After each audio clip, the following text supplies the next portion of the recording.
sanh chơi mà mấy cái ông không hay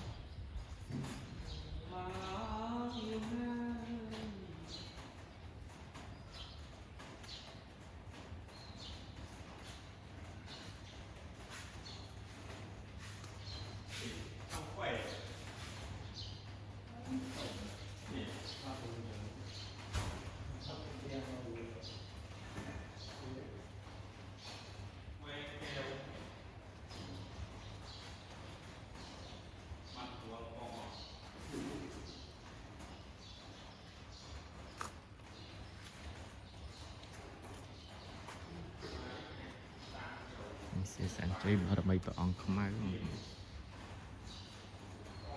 bắt niềm dù ông không hay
nhưng nó đang yếu quá, nhưng mà tay dễ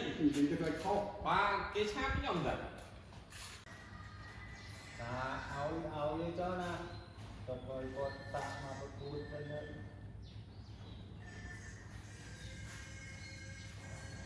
buổi chậm đầu ao đấy con ao chật